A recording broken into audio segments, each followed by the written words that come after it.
Well, look, I will start and appreciate you joining us earlier this evening for our masterclass. So welcome everyone to our free May masterclass with Tanya Michelsen answering the question, what does the vet profession really think about sustainability?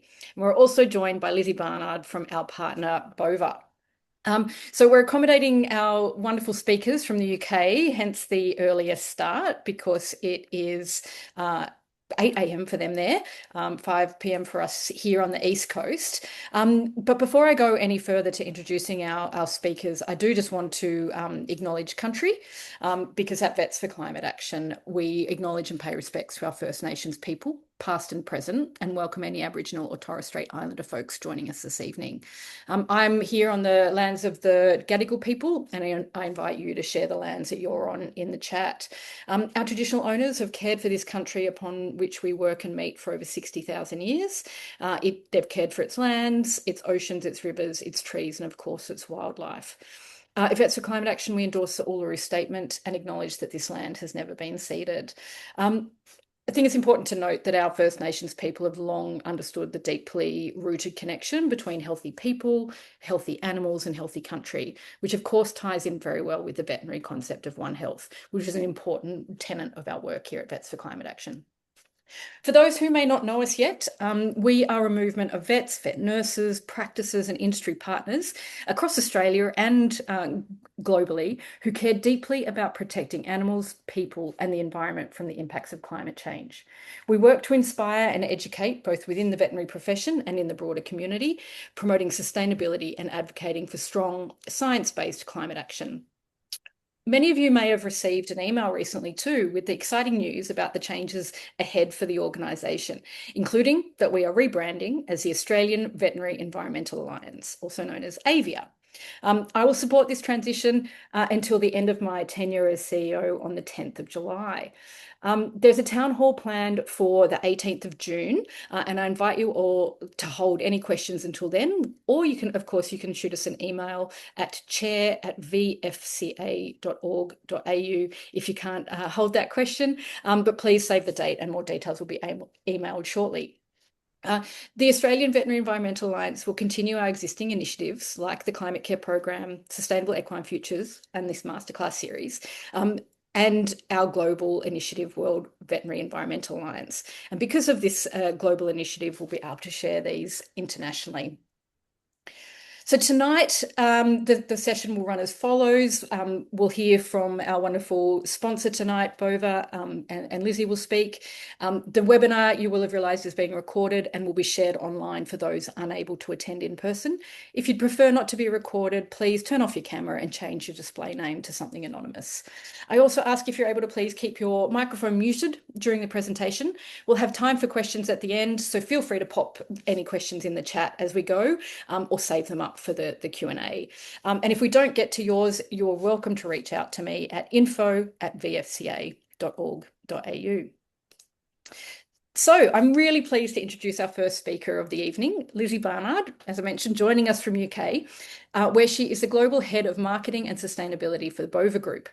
Lizzie has over 10 years experience within the veterinary pharmaceutical industry, holding product management and marketing roles primarily across equine and small animal sectors. Ties in very neatly with us here at Vets for Climate Action. Prior to this, she built a successful career in the horse racing industry, working as a head girl for prolific trainers. In addition to her commercial responsibility, Lizzie plays a key role in driving sustainability initiatives within Bova, helping to integrate responsible practices into brand development and long-term strategy. She is focused on developing the Bova brand to ensure it's represented in a consistent, credible, and values-led manner across the veterinary industry. And here at VFCA, or AVIA, we're delighted to partner with Bova because of their leadership in sustainability, commitment to animal health, and recognising that this goes hand in hand with our responsibility to protect the environment they depend on. So I'll hand over to you, Lizzie. Thanks, Steph. Just give me a second and I will share my screen. Hopefully you can all see that okay. Yes, we can. Thank you. Perfect. So thank you very much to Vets for Climate Action for having us here today. As Steph mentioned, my name is Lizzie Barnard. I'm here representing Bova Australia as part of our global Bova group alongside our colleagues in the UK, where we have a business. At Bova, we're a veterinary pharmaceutical compounder, but more importantly, we see ourselves as part of a broader ecosystem, one that connects animal health, human well-being, and the health of our planet. Today, I'm briefly going to introduce who we are, share how sustainability is embedded into our business, and highlight our partnerships, including our work with Vet Sustain in the UK, and introduce passionate team driving sustainability here in Australia. So Bova is a compounding pharmacy dedicated to animal health and has been operating in Australia since 1968, and more recently expanded with additional facilities in Caringbah. We operate globally with sites in Australia and the UK, supporting veterinarians with tailored pharmaceutical solutions.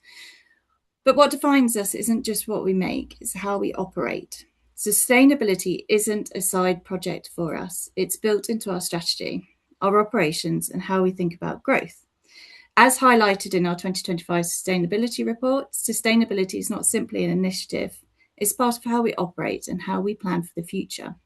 And later at the end, I will provide a QR code for you so you can have a look at more detailed information on our sustainability agenda. So everything we do is grounded in two key areas. Our purpose, we extend hope and support, love and companionship where others can't. And our vision is lighting the path to a sustainable future, ensuring animals always have options. Sustainability for us is not separate from animal care, it's essential to it. If we want animals to have options in the future, we must protect the systems that support life, climate, biodiversity, and responsible resource use.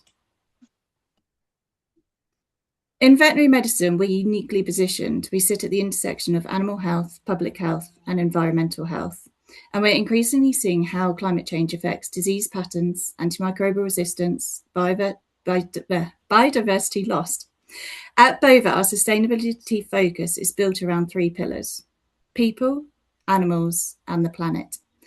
This isn't theoretical, it's practical for us. For example, we've assessed 100% of our material suppliers against sustainability standards, and we're investing in education, having supported over 3,000 animal health professionals in 2025.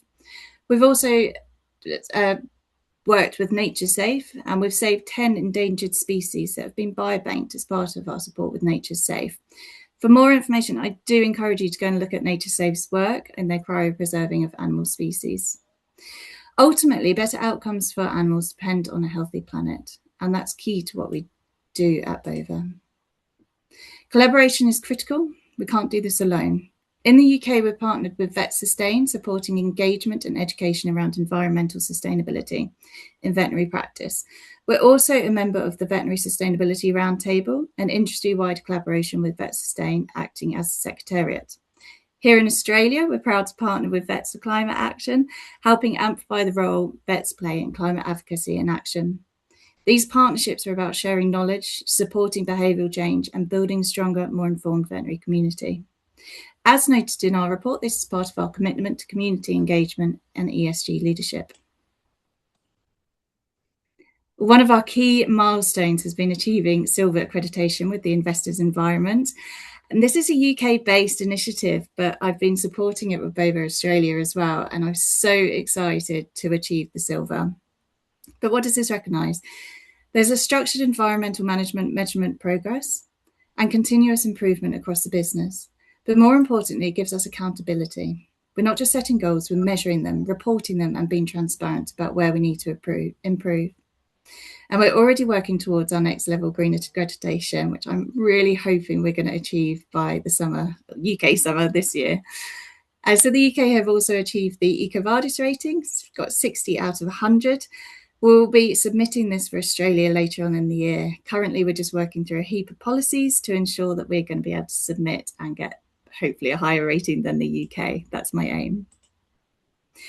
So what does sustainability actually look like at Bova? And some quick wins that we've implemented. A few examples: packaging innovation. We've transitioned towards more sustainable insulation solutions with Woolcool in the UK and also Woolpack in Australia for cold chain product shipping. And this reduces our reliance on the traditional insulators such as polystyrene. Why are we using polystyrene? We want to ensure that the product gets to the customer in the condition that we intend it to be. So polystyrene's always been a great product for that, but it's not great for the environment. Energy and carbon. We've looked at investing solar energy in the UK, and we've now installed our solar paneling at our UK site, and we're improving efficiency across all sites in Australia after our recent expansion. Waste management. We've implemented audits, recycling programs, staff education around 3 hours, and this is part of our onboarding program in the UK, and we're going to be rolling it out in Australia in the next quarter. Our supply chain focus, we've identified that the majority of our emissions sit in scope 3, meaning that procurement and suppliers are key to our impact. This is important because it shows sustainability isn't just about what's happening inside our buildings, but about our entire value chain.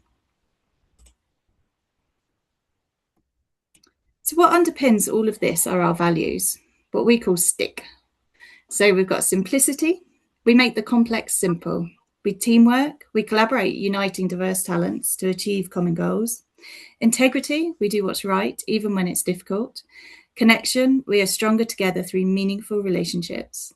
Quality. We innovate, consistently deliver the highest standards in everything we do. Sustainability connects directly to each of these. It requires integrity, doing the right thing long term.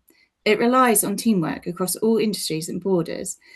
It depends on connection with partners like Vets for Climate Action, and it demands quality in everything from sourcing to manufacturing.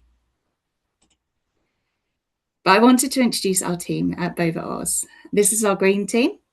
And the one thing that you'll notice is the depth and breadth of departments. Each person is from a different team. So we've got several in marketing, we've got our pharmacy teams, we've got our operations, quality care team, finance, meaning that the ideas and conversations leave no stone unturned. And they're a great team and they're so enthusiastic. So I just want to take a moment to applaud our awesome Australian team there. So hopefully someone there you might have spoken to within the team when you're ordering your products. Ask them about it, speak to them about the green team, and you're more than welcome to inquire. So to finish, I want to leave you with this. Sustainability in veterinary medicine is not optional anymore, it's essential. As a profession, we're our trusted voices. We understand the systems, health and long-term outcomes. At Bova, we're committed to continuing this journey, being transparent about our progress and working alongside organisations like Vets for Climate Action, because ultimately our shared goal is simple: a healthier future for animals, people and the planet. Finally, I've added our QR code to take you to the Bova sustainability page for deeper insights. My emails are also there, so if you did want a copy of the recent 2025 report, please reach out, or you can find it online on our website. Many thanks. That's me done, Steph. Thanks so much, Lizzie. People, planet, animals, it's such a simple message and yeah, ties in together with One Health. And I really love your initiatives. You know, I email every time I see a new one come out. And thank you to Bova for really leading in this space. And I think it ties in really well with our next speaker, who can show that you're not alone in leading and how necessary it is. So let me just share my screen again very briefly. Because I am delighted to introduce our key speaker for this evening. Tanya Michelsen is a Senior Research Director at Kinetic. Kinetic is a market research agency focused solely on the animal health sector and is the owner of Vets Panel, the largest community of veterinary professionals with over 30,000 members globally. Tanya has over 15 years of experience in market research across animal health and a range of other sectors. At Kinetic, Tanya conducts international research exploring a range of topics, including working with the world's largest animal health manufacturers and service providers in the animal health space, and is the co-author of the 2025 study, Environmental Sustainability in Veterinary Practice. This is available for download on their website, and I'll pop a link in the chat. But in the meantime, I'll hand over to Tanya to present the key findings and add to the body of knowledge on this important topic, which is obviously very close to our hearts here at Vets for Climate Action. Excellent. Thank you so much for that introduction. I am going to share my screen, so give me a moment. Fabulous. Amazing. Great. So I'll go ahead then. Hi everyone. Thank you so much again for that introduction, Steph. And again, I agree. I think that presentation from Lizzie was really inspirational and really mimics a lot of what we will see today from the data side of things. But it's really wonderful to have been invited to present this one of its kind study that we just conducted late last year. And and uh, and Steph has already introduced me, but I've been working in animal health for the last 8 years or so, but in market research for the last 15 plus years. Um, and a lot of what we do at Kinetic is really explore what the animal health industry is feeling, how they're behaving, how that might be impacting the future. And we conduct much research across, for example, COVID pandemic, cost of living, how financial climate is impacting pet care choices. And sustainability really, really came as one of the topics around a couple of years ago. And I've always seen it feature as part of the research that we do for many of our clients, but quite a small part. And this project really emerged from a shared passion between myself and Anthony Chadwick. He's the founder of the Webinar Vet. About 2 years ago, we met at the conference and we got to speaking about sustainability within the sector. And one of the biggest questions and interest points that I had is, how does a personal passion towards environmental sustainability transcend to a professional action and advocacy? And that is really what we really wanted to explore within the veterinary sector and really bring to light how engaged the veterinary profession is, what they think of accountability from themselves and others around them, and what they need and expect from other stakeholders, including animal health companies, manufacturers, service providers overall. And I first presented this talk at the Veterinary Green Discussion Forum last year. That was held in the south of France, really, really beautiful conference. And of course, I'm delighted to be here and presenting this again. So now that I've had a brief introduction, why are we all here? And we're all here, of course, because we deeply care about both animal health, industry, animals, and the planet, and people that live within it. And I thought I would start this presentation with a beautiful summary of really our mission, why this journey actually started, and why many of you are really engaged in this today. And this is straight from the words of a veterinarian that participated in the research. And this is how they defined environmental sustainability within the veterinary sector. And they said, environmental sustainability is promoting the practice of veterinary medicine and surgery that will allow for future generations to follow with the same or improved environment. That is beautifully said and really does capture why we initiated this in the first place. But really more specifically, we looked at answering a few different questions. What it actually meant, what does sustainability actually mean in veterinary clinics, and through different lenses when you look at different audiences within animal health, veterinarians, pet owners, industry professionals, what do they all think about this? What are some similarities and differences? What engagement do we actually see from these different stakeholders? And where does interest specifically lie when they think about sustainability overall? What does sustainable practice mean? And what are some of the expectations that are actually held? And again, it was really interesting to explore the transcendence between personal passion through to professional passion and advocacy as well. And some of the different barriers that might be in place, that might be inhibiting that transcendence overall. And of course, a big area is about the impact of decision making and what are the key barriers that are actually stopping some of these stakeholders from actually engaging in sustainability further, and what can we actually do about that? And then finally, a future outlook. So who's actually responsible for a more sustainable future? What is expected and exactly from who? So a lot of questions really that we wanted to understand, and we've got an answer to most of them, and I'll share with you the key findings today. And as Steph mentioned, you're more than welcome to read the full white paper following the talk today. But to understand this, we devised an online survey that not only interviewed small animal veterinary professionals, but also cat and dog owners and animal health industry professionals. And by animal health industry professionals, we really mean anyone working within animal health and serving the needs of veterinary clinics or pet owners overall. And this really allowed us to see the engagement and needs across all the main stakeholders in veterinary practice. And I truly believe that this is what gives this study its true powers in looking at these multiple perspectives. All in all, we spoke to around 1,000 pet owners and over 500 veterinarians and 35 industry professionals across Germany, France, the UK and US to be able to compare different geographies. We'll be looking a lot more of a global picture, but you can see some of the differences that exist today overall.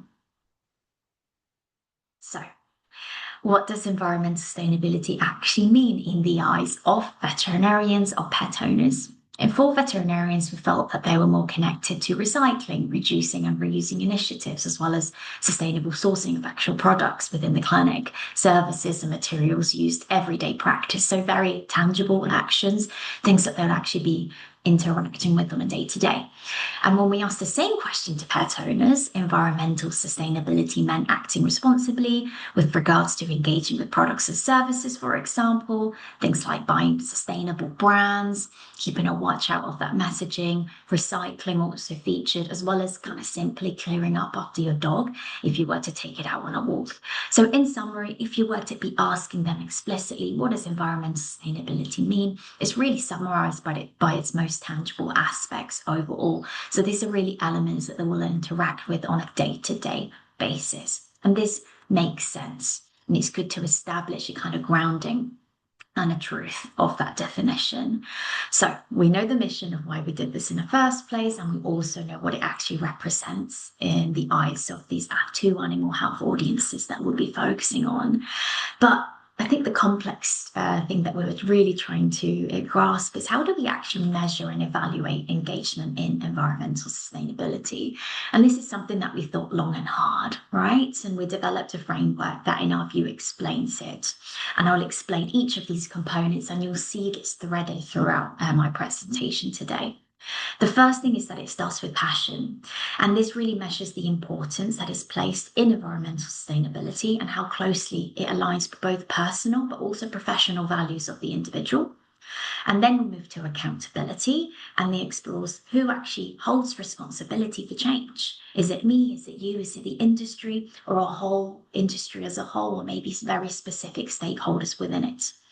And then we shift on to agency, because without passion and accountability, there's no agency for change. And this is where we really showcase those individual actions that are actually taken, and also where gaps lie between the desired actions that an individual might want from a specific, clinic or the industry as a whole or animal health companies versus the actions that they are aware of that they see overall. And finally, advocacy. And this is really where all the previous elements come together and where all of the different components start to shape the broader discussion of what you might speak to your employer, your suppliers, and pet owners, other colleagues as well, or even friends and family. How does the conversation change those dynamics overall? So, using this framework, we were able to identify many different stories, and I don't have the time to tell you everything about it today, so I do encourage you to read the white paper, but I'll be focusing on a few key stories, and I'll take you through each of them one by one. So let's dig into the 4 key stories overall. And the first one is my personal favourite, and it really showcases the deep care and value and the personal connectedness that we see of animal health professionals overall, and then really enabling energy towards a more sustainable future. What we find from our study is that veterinarians are highly engaged and they worry very deeply about environmental sustainability issues. Most veterinarians that we interview think environmental sustainability is important to them, more so in the UK, and you can see there, and you'll see these slight geographical differences, but nevertheless, you can see explicitly across the whole country that there is a high degree of that personal connection with environmental sustainability, and this is totally clear across all countries. But what's really interesting is when we overlay and ask the same question to pet owners. overall and compare the level of connection and importance that is placed to environmental sustainability from a personal basis. And what we find is that veterinarians are far more connected to environmental sustainability than pet owners are. It doesn't mean that pet owners aren't connected, they definitely are. The majority state that it's important to them. But what we find is that veterinarians are just that much more, the edge over the general population of pet owners in their personal connection to environmental sustainability. And we'll see this kind of theme throughout and then being explicit champions. So when thinking specifically about the worry over a list of different sustainability topics, we do also find some disparity between what veterinarians say that they're worried about, and here we're talking about the highest levels of worry. I am very worried about this topic. The key 5 or 6 different areas where we see the highest difference in terms of explicit worry over these topics are decline in biodiversity, plastic usage, wildlife conservation, deforestation, water pollution, and reduction of natural resources. And very clearly, veterinarians are more worried about topics of nature, of biodiversity, directly linked to the world around them. And I think it's really beautiful to see this strong connection. However, it's also beautiful to see the connection that pet owners are also worried about very similar topics overall, to a lesser extent, but it's still the majority of pet owners are worried about these topics. Now, even though veterinarians are significantly more worried about these topics at the top, I just want to take you down to the last statement when you see the arrow there, environmental impact of animal health products. Now, you could think that this is right at the bottom of the list. I expect this to be higher, but actually we had a longer list of statements. These are just the top statements to be able to show you today. And also I find it incredibly encouraging, the fact that over a third or around a third of each audience are equally worried about the environmental impact of animal health products as a whole. And of course, this is the top levels of worry. The picture will largely change if we added up everyone that's worried, very worried, somewhat worried overall. But the fact that veterinarians and pet owners are equally worried about this, I think this is incredibly encouraging, and it's sitting across some of the different the worry levels across areas that have maybe a more kind of global nature, in terms of if a company were to be talking about these topics, they're more likely to be talking about the ones at the top, right, connecting it to the climate overall. So really, really encouraging that. And what we find is that this strong level of passion overall, because of this, they have a strong sense of accountability for improving environmental sustainability. We find that a whopping 85% of veterinarians globally agree that it's important for both them and pet owners to do their part. So there is very strong consensus. And of course, being so close to environmental topics, they know how hard it is, right, to actually change. And I think everyone here knows how hard it is to change this, and the really battle that there is in front of us. And therefore, most say that they feel daunted by the task at hand. We find on average 71% of veterinarians feel daunted, even though they have a strong sense of passion and accountability overall, with this being explicitly higher in the US when this increases to 82% overall. This, however, doesn't stop veterinarians from actually engaging in environmental friendly practices on a personal level. So here we're talking about personal engagement in actions that I'm taking towards environmental sustainability overall. We find that on average, veterinarians take an average of 7 actions on a personal basis compared to 5 among pet owners. So they are engaging more actions overall. And here is when you again start to see some geographical differences that are really interesting. Across both Germany, France, and the UK, you see that veterinarians have a higher number of actions overall. But it's really interesting looking at the US, when actually the actions taken by veterinarians are on par with those taken by pet owners. Now, there's a whole different story to cover there, but you'll consistently see this general gradient in countries that are more ahead than others from an environmental focus point of view. And how does this level of engagement actually impact advocacy? It's shaping the discussions that veterinarians are having on a personal and professional setting. You see that there is a high proportion of veterinarians stating that they're speaking to friends and family and colleagues as well, which is really encouraging. And what's more is that you see the same sort of trends as we saw earlier, in that veterinarians are significantly more likely to state that they are having these conversations and advocating for environmental sustainability within both their kind of social circles and also their professional circles too, more so than pet owners are stating overall. And you can see the dark green bar are those that stated that this has been initiated by me. So again, they're advocating for these topics themselves. Now, we've seen that strong levels of passion, strong levels of personal accountability, and obviously agency in terms of the actions that are actually being taken.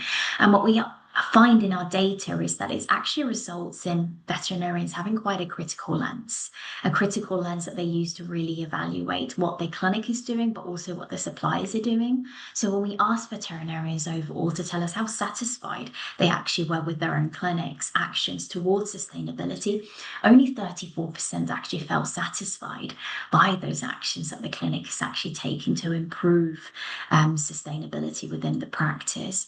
So from a veterinarian perspective, there is a clear need for more action. So we wanted to find a little bit more. Where did the action, where are the needs, where are the actions, and where do the gaps actually lie if we were to give some tangible actions? So to understand this, we asked veterinarians to tell us the actions the clinic is actually taking, as well as the actions they actually desire their clinic to take. And we looked at a gap analysis. So what we found is two different areas. So if we look at the left-hand side of the chart, here are the efforts of success. Overall, the two areas where there's actually a higher proportion of veterinarians stating that the clinic are currently implementing this two different actions is higher than those that stating that they desire this actually being done in the future, right? And these are recycling improvements and reuse and repair of resources. So these are the actions where we see success overall. Now, it doesn't mean that the work stops there.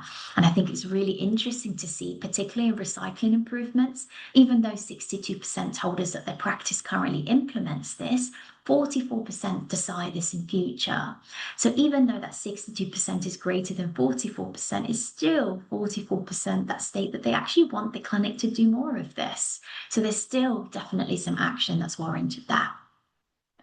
Now, there is other areas where we do see a significant gap between current and desired action, which is on the right-hand side.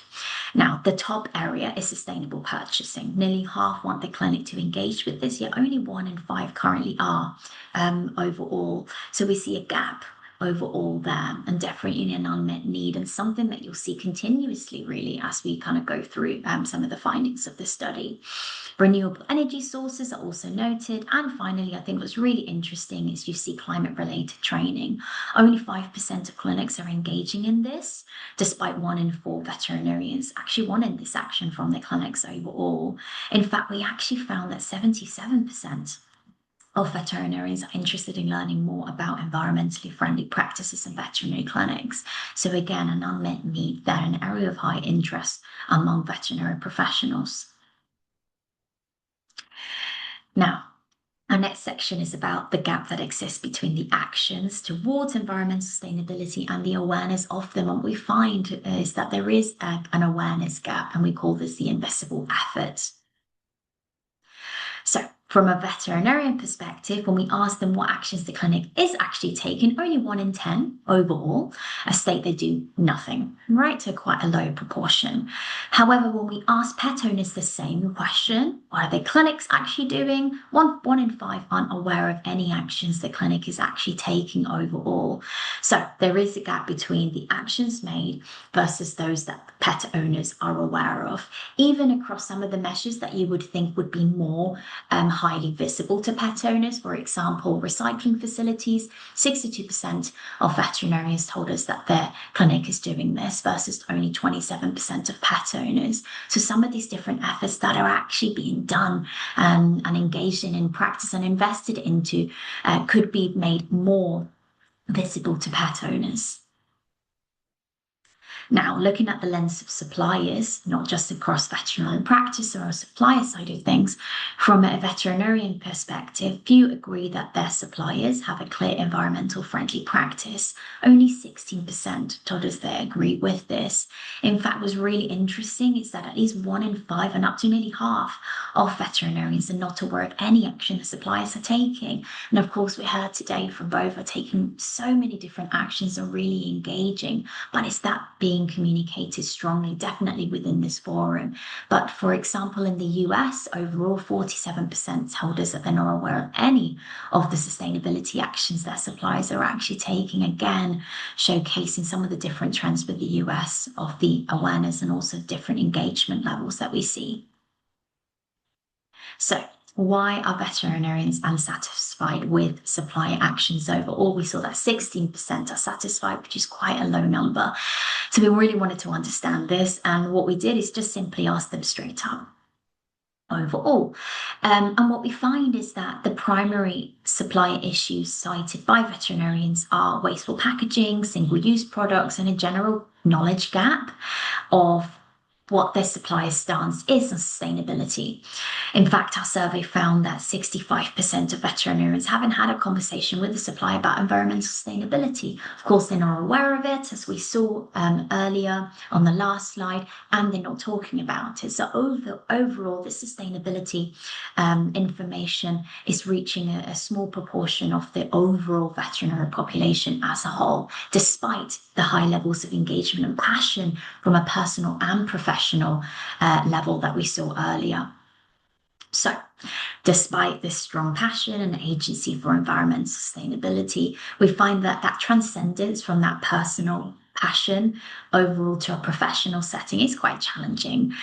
We find that less than a third of veterinarians report actually feeling confident in discussing environmental sustainability with suppliers. You can see that at 29% feel any sort of confidence in discussing this. And actually, they find more confidence in speaking to pet owners about it. And I think it's really interesting to see the confidence that they actually have in speaking to their employer or colleagues, which is far greater, nearly double that, to the confidence in speaking to suppliers. So manufacturers of animal health companies could definitely be quite instrumental in putting this discussion forward and initiating these discussions, knowing there's a lack of confidence being felt by veterinarians overall. And what we find is that this lack of confidence that we see is really driven by a lack of knowledge. And we know this because we ask veterinarians what, if anything, could actually make them feel more confident overall in discussing these topics around environmental sustainability within a professional setting. And the needs are clear. 63% call for better information to actually arm them in conversations that they're having with different stakeholders. And more specifically, we noted better education and training and need for more factual information and data. And I think everyone here knows how challenging and sensitive some of these conversations around sustainability, kind of sitting on a fine line of really wanting to advise but not push too much. Now, to close on this topic, I wanted to summarize something that's really interesting. And whilst we're looking at a global picture here, there are, of course, some clear differences. We look at specific geographics and also clinic types. Interestingly, we find key significant differences across independents and veterinarians working for corporates or group practices. We find that veterinarians working across independents are more closely connected to environmental sustainability. The clinic is taking more actions, their confidence is higher, and they also have a higher belief that the clinic is engaging in sustainability in the right ways. But in comparison, those working for corporates are more likely to feel that tackling this topic is daunting. They state a lower number of actions the clinic's actually taking, yet a greater interest in actually their clinic taking more action. So the engagement and interest is there, and some of the barriers to overcome are really clear. A lack of interest from employer, lower priority that's actually placed on it versus other initiatives, and a lack of training or funding for sustainability overall. So again, there's not a universal truth. It definitely does differ depending on context. Now I'm going to shift slightly here and looking at some of our pet owner data and exploring a generational paradox, because our data actually shows that boomers take the most action but feel less engaged with by veterinarians. Millennials are quite confident and very highly active, and actually Gen Z actually appears less engaged from our data, but skepticism might actually be developing quite a critical awareness of environmental sustainability. So hopefully giving you some pointers of what you can do to engage different pet owners overall. So going back to our first question where we showed you and we asked each of the audience to tell us how connected they actually felt to environmental sustainability overall. And this is really noting it from a pet owner perspective, global 66%, and then you've got the same across each generation, Gen Z through to baby boomers. Now, what we found is something that really surprised us. Overall, Gen Z are in fact less likely to agree that environmental sustainability is important to them. They're less likely than our generations. Is not to say that they don't find it important. It definitely is. The majority do explicitly say that, but the other generations just edge that much higher overall. Now, what's really interesting is, again, we're looking at the average number of environmental actions taken. I showed you that earlier for pet owners as a whole and also for veterinarians. But if we were to split the current environmental friendly actions on a personal level that each generation is taking, we find that actually they reach to its highest point across baby boomers. They are the most likely to be taking a greater number of actions. Now, an argument here could be that actually Gen Z don't have the financial means overall to be explicitly engaging in all of these. Some of these actions relate to home ownership overall, and that is totally right. We also can't conclude what baby boomers might have done when they were younger and how that might have increased. This could be a natural curve, but it still tells you that right now there is a high degree of opportunity across the older generations, despite what stereotypically we know about Gen Z and being environmental guardians overall. Now, what's really interesting is looking at how all of these generations are actually engaged with by veterinarians. So when we tell them actually the origins of the sustainability conversations that pet owners are actually having, Gen Z pet owners and millennials are actually most likely to say that veterinarians have actually initiated this conversation with them. And of course, despite actually us knowing from the previous slide that Gen X and baby boomers are more likely to feel personally connected and more likely to be taking a greater number of personal actions overall.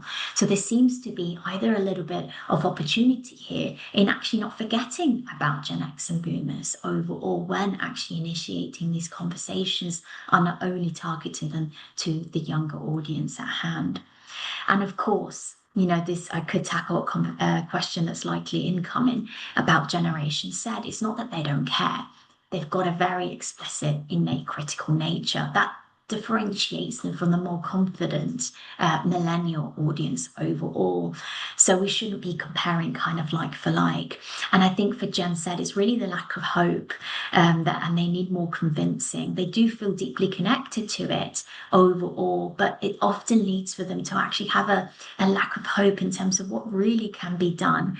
Maybe even potentially a more kind of maybe even more kind of hyper-realistic expectation of this, but they are your smallest and growing audience, so it's still very important to understand how to engage them, and it definitely seems like they are being engaged. There's just that opportunity with the other audience just to bear in mind. And this is my last section, who is actually responsible for taking action. And we actually find a very strong shared accountability agenda for veterinary practice overall. So across the board, veterinarians currently feel that efforts towards managing environmental impact within veterinary clinics are not reflected by the wider veterinary sector overall. Again, we see this very critical lens throughout. Only 1 in 5 think the sector acts responsibly to reduce environmental impact. So from their perspective, there is so much more that needs to be done. And I think that's great, that energy and engagement there within that expectation of others. And when we ask them about some of the barriers that are actually preventing the clinics from becoming more environmentally friendly, we find that veterinary clinics and their success in engaging in this topic really relies on the sector coming together and offering solutions. From a clinic perspective, funding around environmental sustainability also plays a major role, as well as lack of knowledge of what actions to take and lack of training on that matters overall. These are the top 4 barriers overall. And again, it's a consistent story in terms of knowledge, confidence, and training. So who's actually responsible for boosting veterinary sector sustainability? And we looked at the accountability and the expectation of many different stakeholders within animal health. And I think apart from themselves and pet owners, because we did see that accountability earlier, veterinarians do place their suppliers as the best position to support. And this is really interesting to compare that 76% stating that suppliers are best placed, but only 12% are currently satisfied with the actions that the supplier are actually taking. So that is a significant gap there overall that needs to be closed. And when we think about who specifically is best suited overall, we find that animal health and veterinary pharmaceutical product supplies sit at the top. 59% of veterinarians globally selected them as the best placed. However, it's not solely them. On average, 2 to 3 are accountable, including themselves and pet owners. So again, it's a strong shared accountability agenda. And you can see there, more than 1 in 5 overall stated that anyone is accountable. So even though some have a greater sense of expectation to act, accountability really sits within the sector as a whole. Now, what do industry professionals think of this? Because I haven't shared any findings across this audience. And what's really interesting is that a whopping 83% of those working within the industry across animal health companies and service suppliers overall supports veterinary clinics. I think it's important for the companies to support veterinary clinics to improve environmental sustainability overall. So the importance and passion is definitely there. However, when we ask them, what is your place of work actually currently doing to support veterinary clinics? Only 1 in 3 or just under say that their company is actually supporting them. And actually a large proportion, nearly half, state that they're not sure. So there is even a large gap of awareness overall, even within animal health companies and service suppliers, of what the company actually doing to support veterinary clinics overall. So if they don't know, how they're going to be able to pass on that message. However, there is a large proportion that are interested in knowing more and are interested in supporting veterinary clinics. So at least the accountability and passion and agency are there. And of course, we know that it's not just that suppliers and animal health companies are not taking any actions. We know that they are taking actions, and that was very clear from what Lissy mentioned earlier. It's just an awareness gap. So when we ask industry professionals, even those that are aware, because there's a large proportion that aren't aware, those that are aware of what their company's actually doing, we see that over a third state that their company is engaging in cleanups, climate-related training, natural habitat restoration, sustainable purchasing, which is very important, as we saw earlier, reducing plastic and non-recyclables. However, a very small proportion of veterinarians are aware that their suppliers are taking part in any of these different areas. So there is a significant awareness gap overall across this area specifically. And you may be asking yourself, yes, this is important, and yes, the expectations is there, and yes, we would all be working towards a greener future, and it's very clear that there is agency there. But the question that I often ask is, what is there benefit on this? Does sustainability actually impact choice from a veterinarian perspective?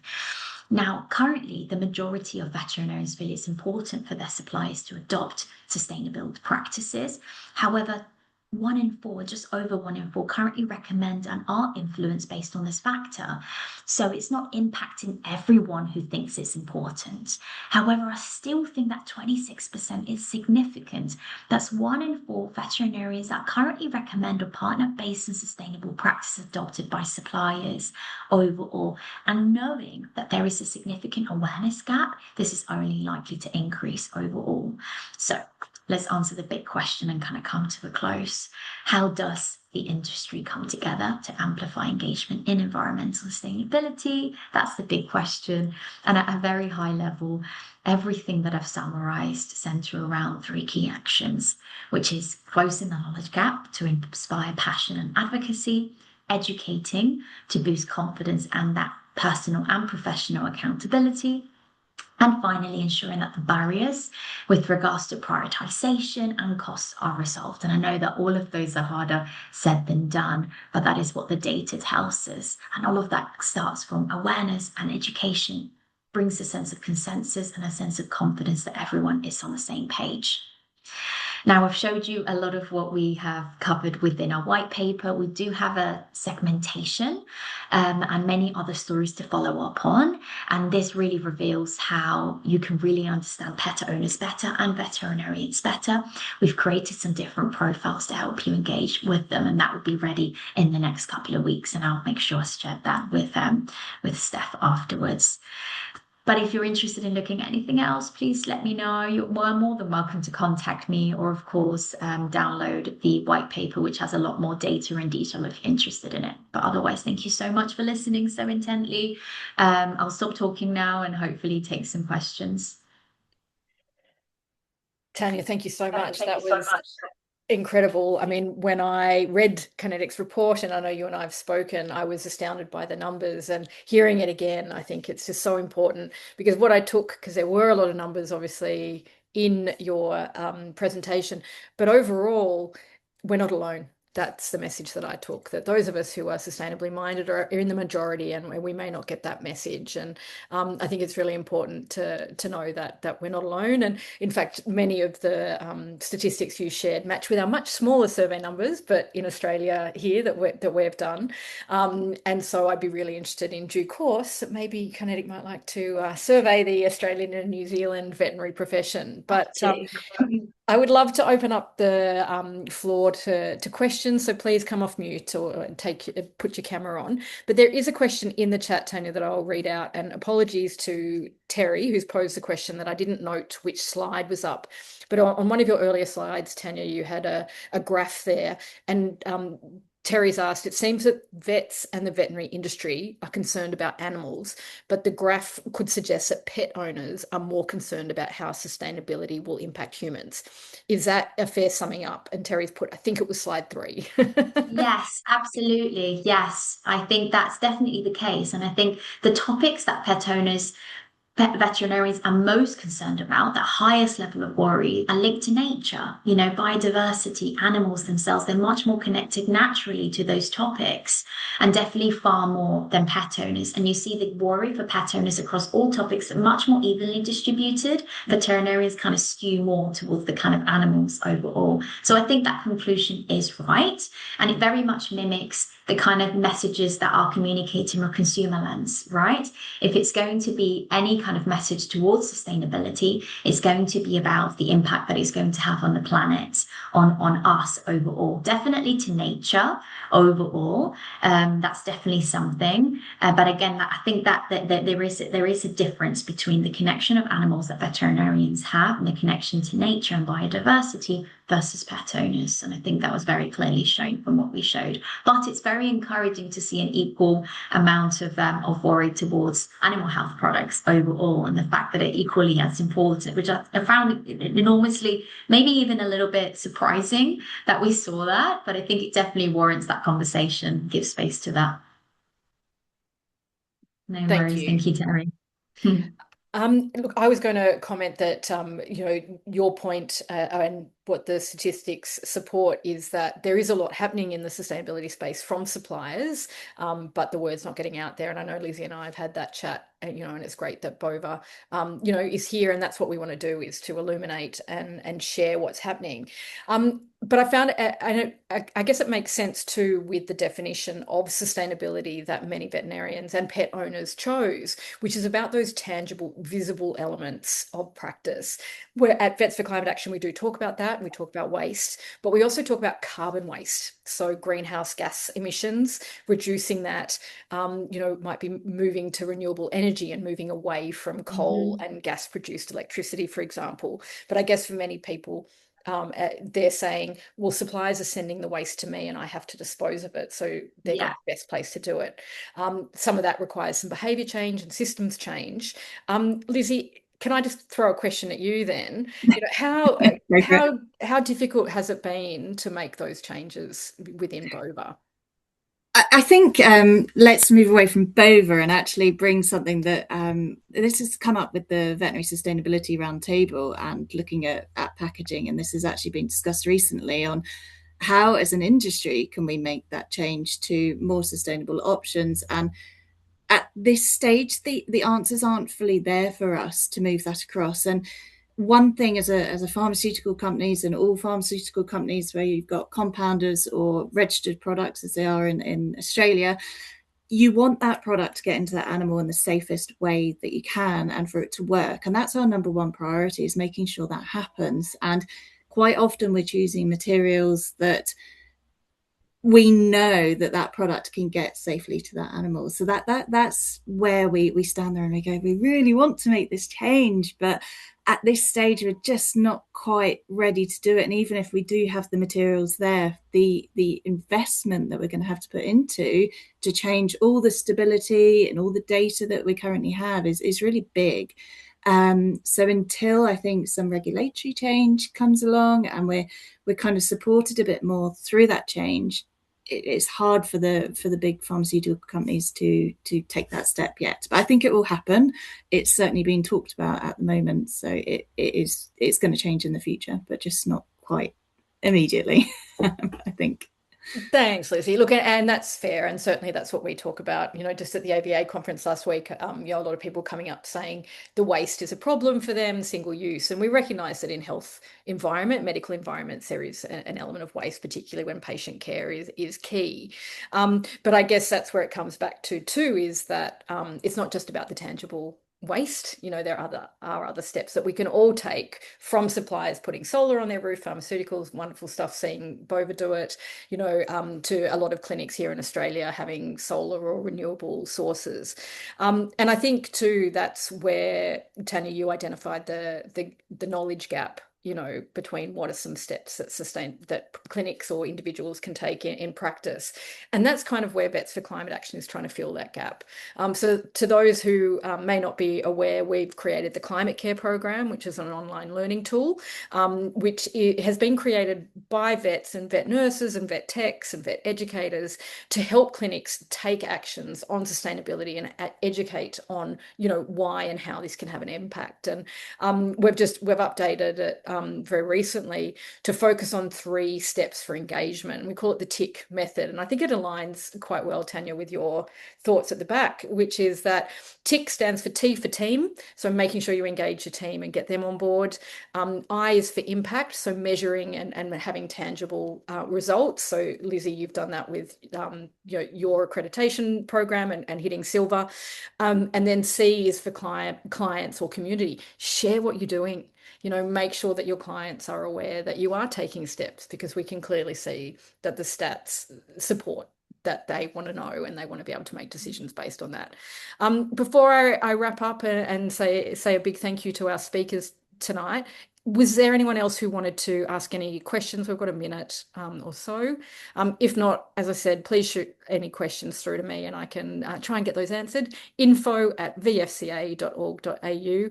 And I'd be really interested on the follow-up papers that are coming, Tanya. So please send those through. Absolutely. More than happy to. Thank you all for joining us this evening. A big thank you to Tanya for sharing the results of that report and repeating her presentation from the Veterinary Forum over in the UK. And big thanks to Lizzie for sharing that there are pharmaceuticals leading in sustainability. Good night all, and please keep doing what you're doing for the animals that we love and care for. Thank you. Thanks, Steph. Thanks, Tanya. Thank you. Bye, everyone.